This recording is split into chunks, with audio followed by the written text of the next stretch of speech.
What up? What up? What up?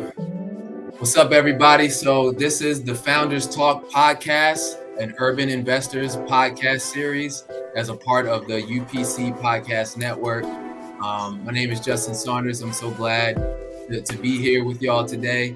And this is our very first episode. So, we got a very special first guest that you can see here off to my right, Mr. Lester Guru Ham, and we'll introduce him in a second.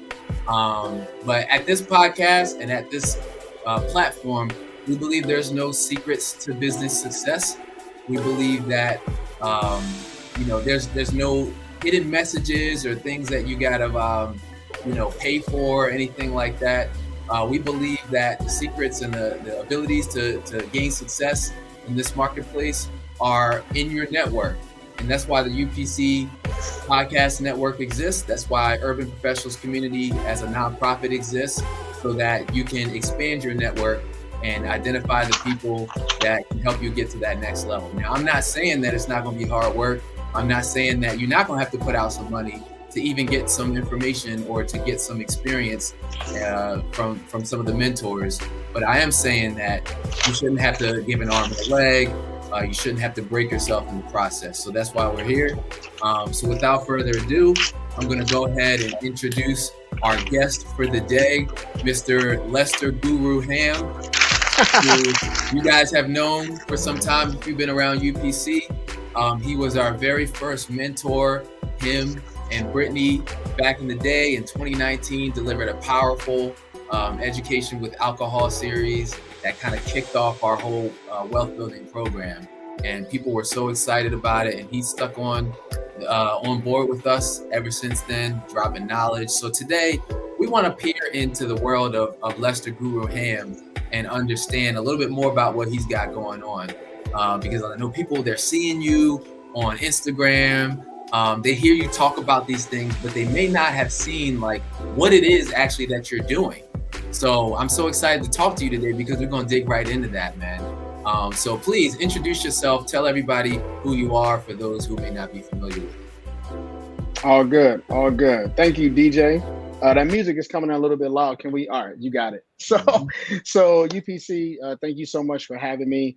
My name is Les Hamilton, also known as Guru Ham, also known as Ham Buys Homes, which is in like the name description. So if you type that into URL, you'll be able to hit my landing page. I'm a 12-year veteran with the United States Navy, not active anymore, separated back in September. I buy houses. I have a couple houses in Philadelphia that we're going to turn into Section 8 rentals, and I utilize other people's capital to be able to get deals. I use my network of individuals, Sean Larley, my realtor, Jason Patton, my GC, RJ, my GC, Edwin, my GC, to be able to get these deals done. And then also Christian Best and Drew Thompson, my lenders, to be able to refinance out of these projects, get everybody their money back so we can go into the next one and keep building.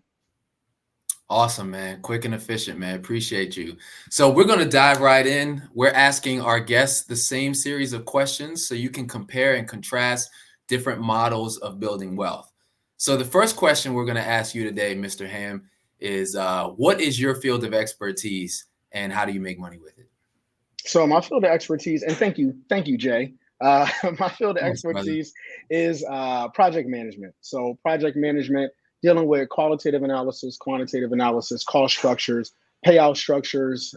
If you have your PMP, if your mind was melted taking that exam, you know exactly where I'm coming from. You know exactly what I do. Everything has a process. Everything is basically a project, right? From trying to throw somebody a birthday party to booking a flight out to Jamaica, right? Like everything is somewhat of a project and a program, and I deal with that. Now, when it comes to the real estate side, that's not really tricky at all. It comes in the refinance and the work that I do. So, for example, let's say I borrow somebody's money, I borrow somebody's capital to be able to get a deal done, right? I already have my capital in the works as well, so I don't just use theirs. I actually have some skin in the game as well. But let's say that a project costs about $20,000. That's 10%, right? Or let's make it easy. Let's say that the house costs 100 and you need 10% down for the project, and I use their 10,000 to do that. Well, now through forced appreciation, through fixing that house is now no longer worth 100,000, it's worth 200,000. but that 200,000 is actually the new representative percentage of 10%. So that means that my 10% is no longer 10,000, it's actually 20,000. So I can make my money on the difference, be able to pay my people back and go to the next project. I love that. And we'll dig more into that business model in a second here. What made you choose this path to wealth versus other paths, Les? So that was pretty easy. Being in the Navy for as long as I was, I had a lot of mentors. One of my mentors was a Navy counselor. He was a first class Navy counselor, E6. Then he became a chief, then he became a senior chief, and he was really integral in my process of just being in the Navy, knowing what to do, being a good sailor, things like that. And one time we had a conversation and he said, I'm ready to retire. And then he mentioned that he made more money outside of the Navy than he did inside the Navy. And I was like, how do you do that? Right? Because it was like 8 or 9 years ago. So I'm like, how do you make more money outside of the Navy than inside of the Navy? I didn't even know you had another job. And he said, I don't have another job. I just own property.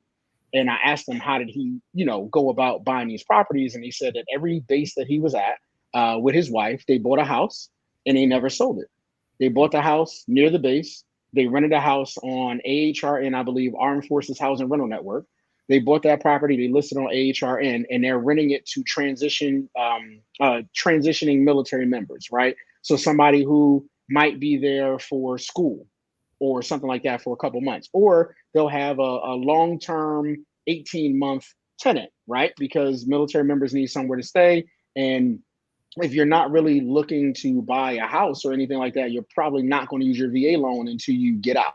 Right. And the VA loan is amazing because it's like 0% down payment and you just have to pay for like inspections and the closing cost gets wrapped into your loan. It's amazing. So he and his wife, they bought property at every place that they were at. And he was, I think he was at year like 20 or so, or year like 18 or 20. And he had 8 houses that was paying him roughly $1,200 a month, like almost $1,200 a month per house. So even his salary in the military, it was cascaded by his real estate ventures. He had a property manager that looked over all of his stuff. So, now you're looking at the pay down over a 30-year period. He basically got all those houses for free.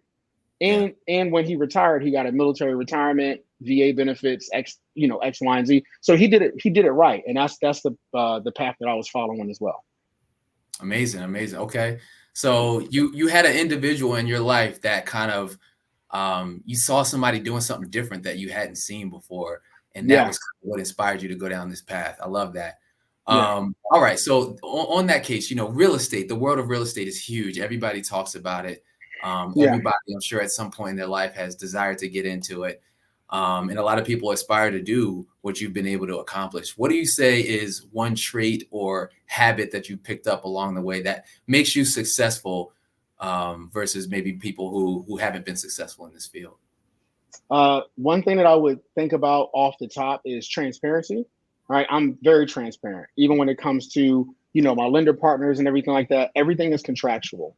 There's not one thing that we don't talk about. Right, everything is contractual. Everything is signed.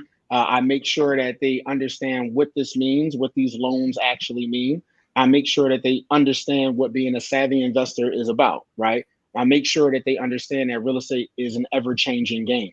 So we have to adapt. At times we have to adapt, right? And I have different programs that I can utilize with certain people, one of them being an accelerated lender program, right? To where I've done it several times. Everybody's got their money back, so it's great. I just borrow money for a certain amount of time. We agree on an interest rate. Once I already use what I need to use your money for, I just pay you back. And now you're either waiting for a cash out refinance on my side, or you're waiting for me to sell a property. And you get, let's say, like roughly a 10% rate of return on that, which people love, because if I only keep, your money $20,000 for 2 months, like you get it back, and then you get $2,000 from letting me do that.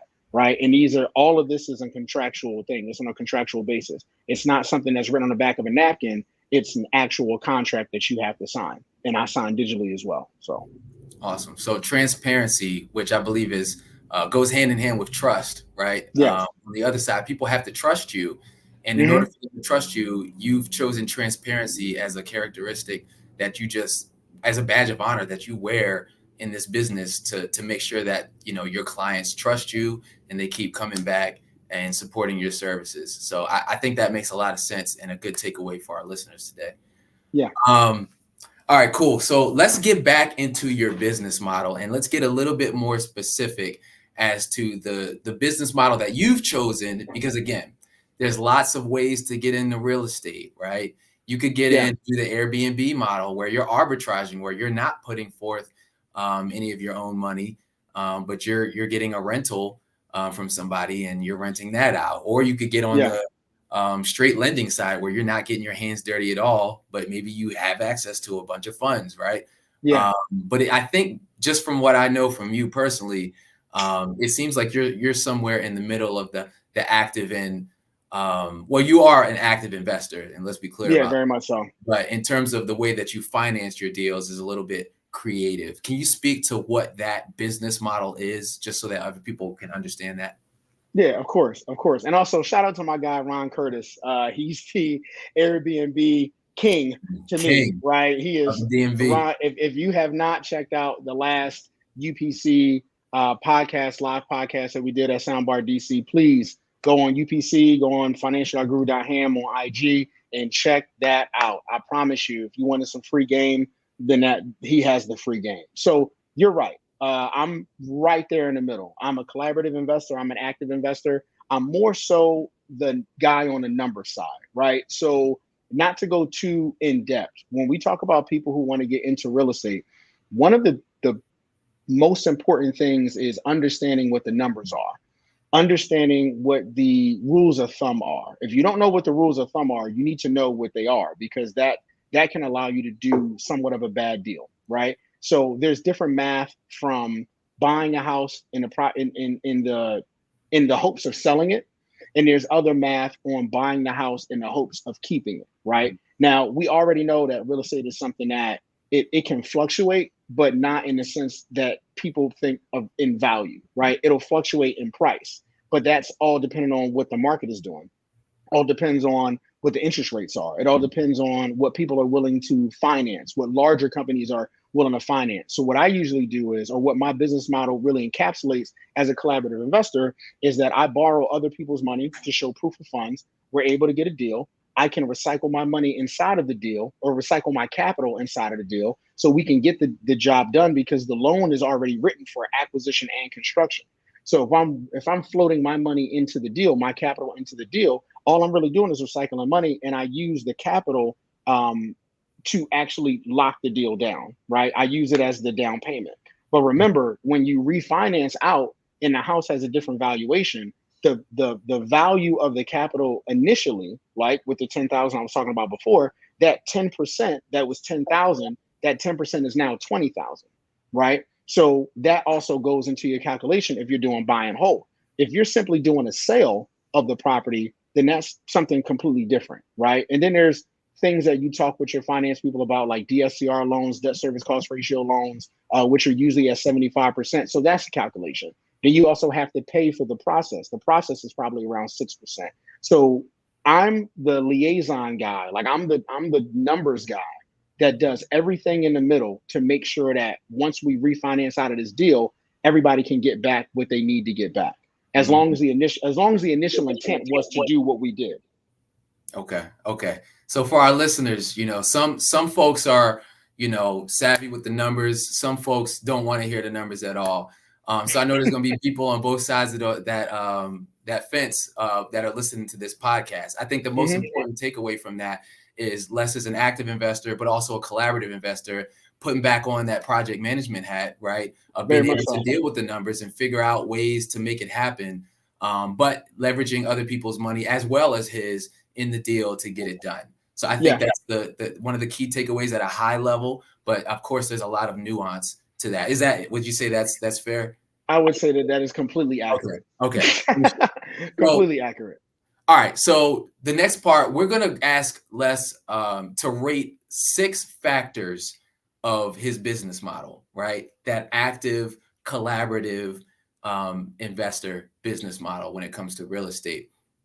And this is so that when we ask other people down the road, other types of business models, whether in real estate or whether they're in something completely different, but so that you can compare and contrast and see, is this something that I think I might want to get into, or maybe one of these other paths is for me?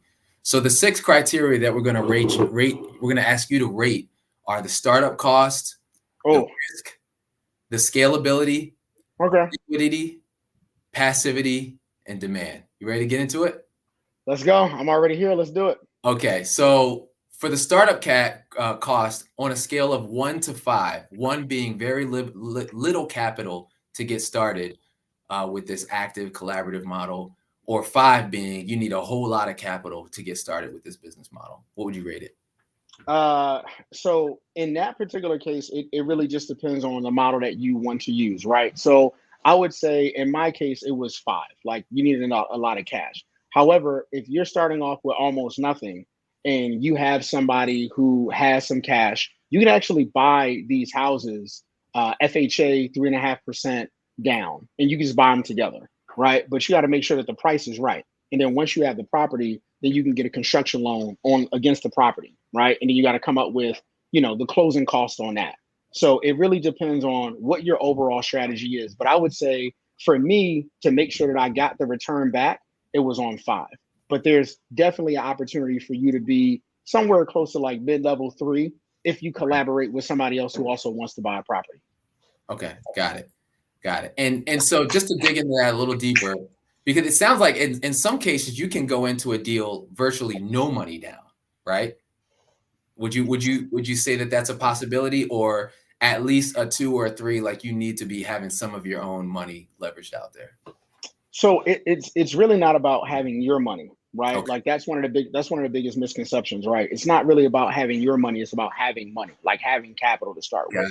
Right. When you see things on Instagram or you see things on TikTok and everybody's like, you can get this deal with no money. It's like, no. That money, like money's coming from somewhere, because we exist in a system where there's fees, right? You're gonna have to pay fees. You're gonna have to pay some type of tax. Everything is not going to get rolled into the actual deal itself, right? So even if it's not your money or your capital, if you have somebody else's capital, that's where the no money comes into play, because somebody's going to be ponying up something. Facts. But it just depends on if it's going to be you or if it's going to be them. Now, percentages are different, right? So if you're trying to take advantage of, let's say, the FHA program, 3.5%, if you're trying to take advantage of that, like, okay, cool. And if you don't have it, your credit needs to be like over 540 or like 560 or something like that the last time I checked. So they're still going to run extensive, not too much extensive, but they're going to run some type of check or some type of background on you. And they're also going to verify that the income that they're going to ensure that the money that you have to make the down payment as well as your income is quote unquote seasoned. Like it actually came from a W-2 employer, or it's been in your bank account for a certain amount of time.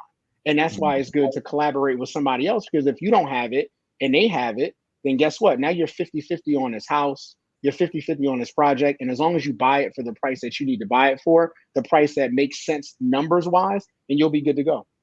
Got you. All right. So we're recording that as a 5 for you for startup costs. Now, moving on to risk. On a scale of 1 to 5, 1 being very little risk to get into this collaborative active investor model, or 5 being very risky, what would you rate this? I would rate it about a 3 to 4. Okay. The reason why I would do that is because the real estate market is not dependent on anything but user interaction, right? So even in one of my houses that I recently sold in Towson back in January, we had the house listed for $330. We ended up selling it for $315, and the reason was because somebody down the block had 2 houses that they offloaded for $300,000 each. Right? It was probably an older person or older couple, and they said, "Hey, we can, owning these properties, they only had to pay taxes on one because the other one was more than likely their primary residence. So they just got $600,000. They had to pay taxes on one property, and they probably moved to Florida, right? But in that interaction, selling 2 properties for $300,000 now became my comps. It became my comparables. So before, my comparable was $340. I lowered it down to $330, right, to be competitive. Then I had to lower it down to $315 because the comp was not $330 anymore or $340 anymore. The comp was now $300. So even though the house appraised for $335 and higher, to be competitive, I had to lower my amount. I had to lower my sell price, right? So like the real estate market itself is very user interactive. Like it's user input. So if you have a property that appraised for $235, and the next thing you know, somebody down the street sold their property for 197. Well, now the appraiser has to do a compare and contrast. Did this house have HVAC? Does this house have nice finishes? This house have a completed and finished basement? How many bedrooms is this house, right? So that's where all the risk comes in. And the risk comes in where you don't necessarily know. That's why it's really good to lock in with somebody who's doing buy and holds, because either way, you're going to get your money back. And that money gets recycled into the next deal. Love it. Love it. So I'm going to record that as a 3.5. You said between a 3 and a 4. Mm-hmm. So that's going to be a 3.5 for risk. All right. How about scalability? So 1 being very easily scalable. You can scale this real estate business very quickly. Or 5, it's non-scalable pretty much. I would definitely say it's a 2. Once you have a team in place, right? Like outside of me being a project manager, I'm also a leadership coach, and I'm also Lean Six Sigma. So I understand process improvement. One of the biggest things I deal with is human error, right? So the human error timelines with permits and things like that, and being able to make sure that you're monitoring your projects well, that actually makes it a 2, right? So you can scale it, especially when you have the right relationships. So when you have the right relationships of individuals that know exactly what they're doing, when you pay them, they do exactly what you need them to do in the project, which is my GC. Shout out to Jason. You have somebody who is out there finding you great deals actively. Shout out to Sean Lowerly, my realtor, in-house realtor for Community Financial. And you have a team. Scalability becomes easier. It's not easy, but it becomes easier, if that makes sense. So with a team, your scalability is easier. That would make you rate scalability at a 2 for this business model. Yeah, very much so. So we're halfway through. We got a 5, we got a 3.5, and a 2. The next one is liquidity. And so basically, we're looking for a 1 means this is a highly liquid business model, meaning you can get out quickly, you can cash out, take your cash, and hit the road.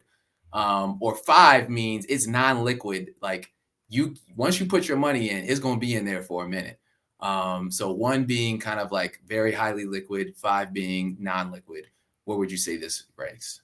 I would say it's a 3, only because it depends on the plan itself, the plan that you agreed to.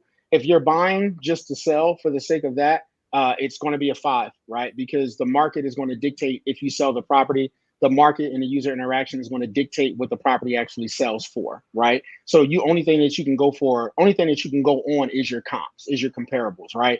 So I would say it's somewhere around that if you're selling. If you're buying for the purpose of forced appreciation, which is fixing the property up and then refinancing out, then you're looking at a 3.5 to 4 month return on your capital. So that's what you're really looking at, because that capital is getting recycled. It's really not that hard to find a company that's willing to buy your deal, because the companies are looking at long-term interest collection, right? So anybody that knows about a mortgage, when you look at your mortgage documents, you see that you almost pay twice as much for the property that you just bought. Your house was not $225, your house was $400,000, right? Over a 30-year period. And that's what's lucrative about it for them. So it's really not that hard to get your money back out once the house is already rented to somebody and you can refinance it. So the refinancing thing, I will put that at like a 3. I'll put that at a 2 to a 3. So, but it's not, but the liquid part of it still involves another company that is willing to buy your debt, which you're not going to find. Like right now, there's no shortage of companies that are going to do that. Like literally no shortage of companies. Only thing they would change is the percentage that they'll give you back, but there's no shortage of companies that'll do that for right now. So very interesting perspective. All right. So the next one we're going to go to is passivity, right? And this is a big one, right? Because, we're all busy nowadays. We all got, all these different responsibilities on our plate, work, side hustles, family and kids in some instances. We're all looking for something passive, right? Now, real estate, we know, is a wide range. But with this model that you've taken, the collaborative active investor model, where would you say this ranks, with 1 being it's very passive, completely hands off, you don't have to do anything, or 5 being completely non-passive, very hands-on, you're in the trenches on a daily basis? Oh, it's a 5. It's a 5 for hear sure. that? I would say it's between a 4 and a 5. Jay, you already know. It's a 4. It's a 4 and a 5, right? Okay. The passive part basically comes in after you've done everything. After the house is done, the house is actually rented. You gave it to a property management company, unless you want to be the property management company, right? You want to pay yourself that 8 to 10% that you're going to pay. And then that actually turns it into an active opportunity anyway.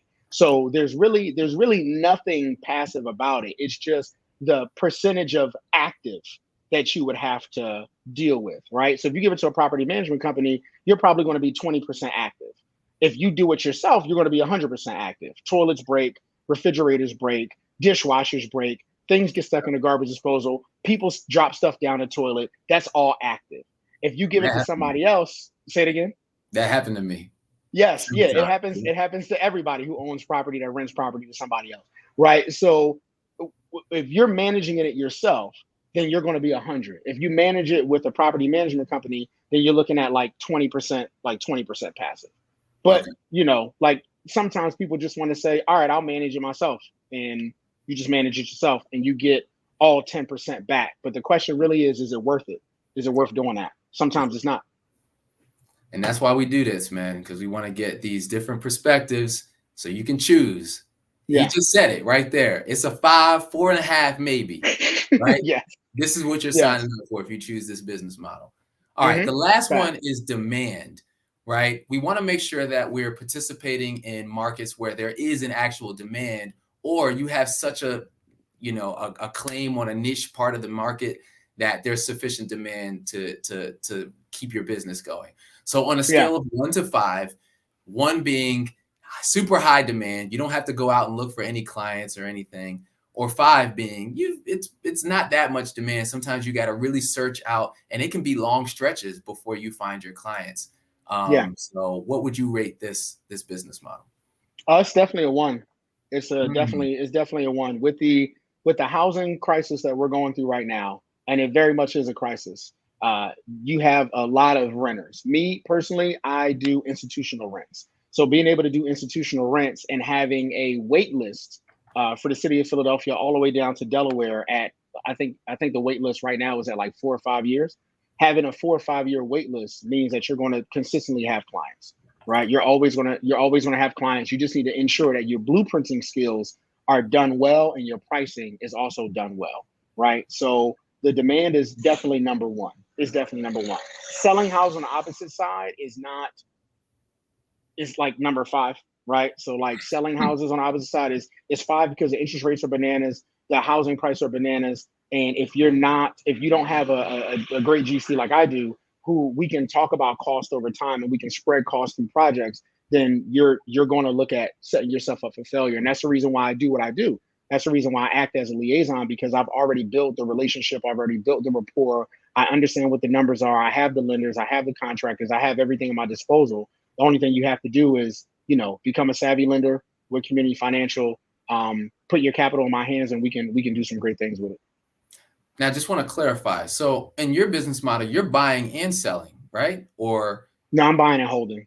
You're buying and holding from it. Buying and holding, yeah. I was buying and selling, but the thing about it is when you're looking at the market nowadays and people are barely affording these houses, it's not that I'm selling houses for a ridiculous amount of money. My max price is $240, right? But when you're at $240 with a 9% interest rate, that changes things a little bit, right? It definitely changes things a little bit. We have people who are my age, 35, 30 to 40 or 30 to 35 that are still, have roommates or still living at home to save money for a down payment on a house, where there's a different strategy that they can use overall with the capital that they have. They can actually get in to what I'm doing and get more money back as far as like the interest rate is concerned than their bank is ever going to give them, right? So now you're talking about an accelerated savings amount. Or if they want to own properties themselves, if you own 5 properties at $300 a month, that's $1,500 a month,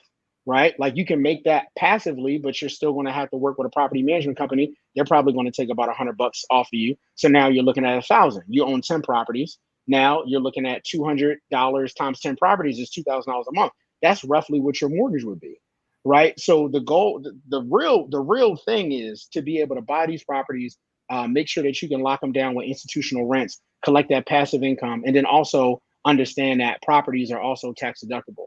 So the government gives you a really decent tax break for being an institutional investor, especially with people who are economically disadvantaged. think is roughly somewhere between 20,000 to 27,000 per house, depending on what you pay. Mm. Yeah. Obviously, Mr. Guru Ham knows what he's talking about. This dude has the experience. He's well researched. So we appreciate this perspective. So just to recap everything, we've got these 6 factors to assess the active collaborative investor model that you've chosen.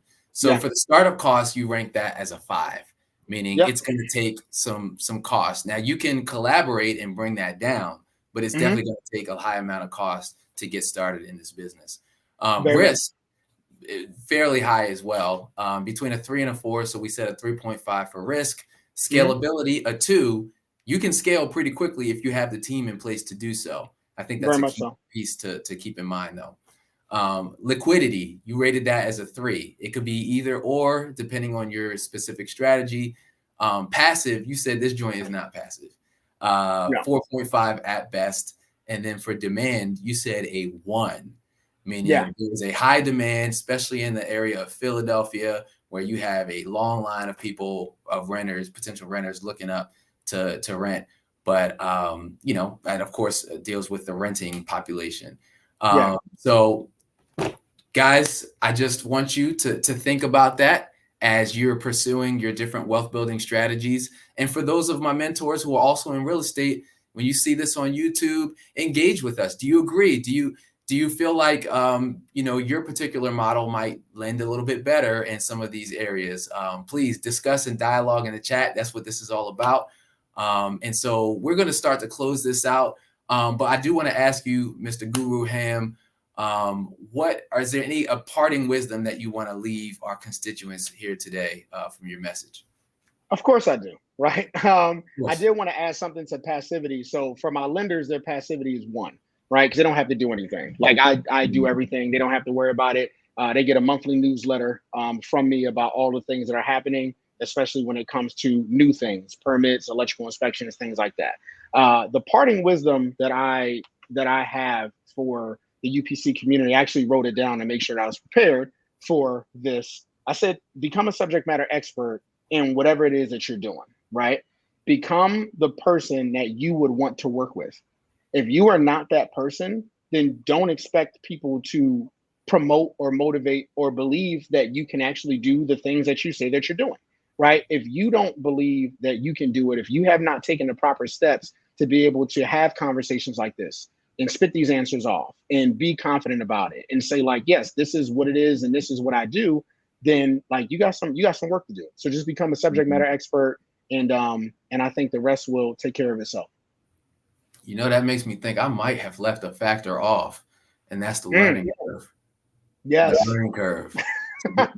Since we're here, would you rate the learning curve? 1 being quickly you can get in there and get your hands dirty, or 5, you need to really invest the time to study this area?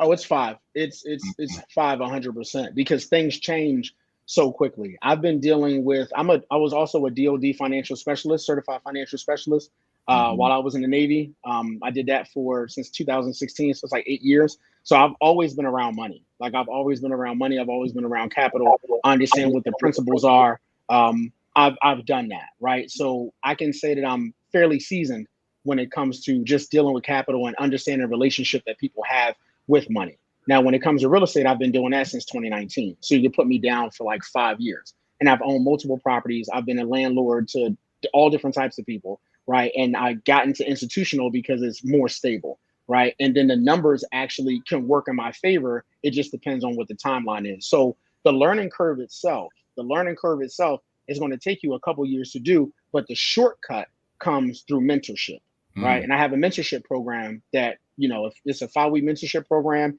it does cost. It's not free, right? But it's a 5-week mentorship program, and it'll save you years of where to look, right? Because that's what education is. Education, formal education and informal education, they're charging you tuition because they're saying, hey, I can teach you biology. I can teach you chemistry. I can teach you how to be a lawyer, get your Juris Doctorate. I can teach you that. And this is a shortcut for you being able to do it yourself. So that's really where the learning curve is. So the fastest way to actually get started is to have a knowledgeable mentor and you're going to end up having to pay for that. 100%. Like I said at the beginning of this, don't expect to get through this scotch-free without paying anything. You're either going to pay in the money that you lose from trying to do it yourself, or you're going to pay up front for the knowledge and the experience that comes from a mentor in some capacity. Or you're going to pay in time. Or you're going to pay in time wasted because you didn't want to pay for the mentorship. So you're going to spend a lot of time saying, I think I can do this myself. And then years go by and you never do it. And then you could have started years ago, but that amount that you paid with the right mentor, not just anybody, right? Like, we're also telling you to vet the people that you're going to be listening to. You have to use your own discernment. You have to be able to vet people and understand if they're genuine, if they're actually giving you the bang for your buck. So mentorship is definitely a shortcut.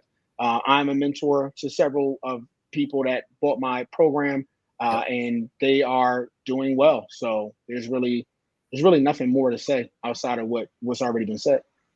Well, I'll say there is one more thing to say. We want to know, how do we get in touch with you, man? How do we find out more about your mentorship program? How do we follow your socials? Give us all of that, if you don't mind, Mr. Guru Ham. No problem. So I made it easy. I usually try to make everything easy. My name on here is Ham Buys Homes, right? But if you type in the link tr.ee/ham.buys-homes, it'll take you straight to my landing page, and you can set up a call with me. It'll go straight to my email. I'll see it. For some reason, if I can't align myself with that time, then we can do a reschedule, but I'm usually open. You can also check out my prices on Calendly, and then you can check out my last podcast, or one of my last podcasts that I did with the OPM to OPA. Shout out to Daymil, Morris, and Alex, and all of the guys over there at OPA and OPM, because they did such a great job. You can get to see a little bit more of me. You can understand how I work and how I get things done for the people that I work with, people that I work for. Love it. Definitely shout out to our brother podcast with Daymil and those guys, man. Appreciate y'all. All right. Thank you so much, Mr. Guru Ham. It's been a pleasure, man. I've known you for years. We're good friends, but I learned a lot today that I just didn't know before. So I appreciate you giving people all this information. The last thing I'm gonna ask you to do, man, before you hang up, is tell people why are you still rocking with UPC after all these years, man? Please tell the people. Why am I still rocking with UPC? Let me count the ways. No, UPC is a very genuine organization. I love what they do for people, very people-centric, very people-focused.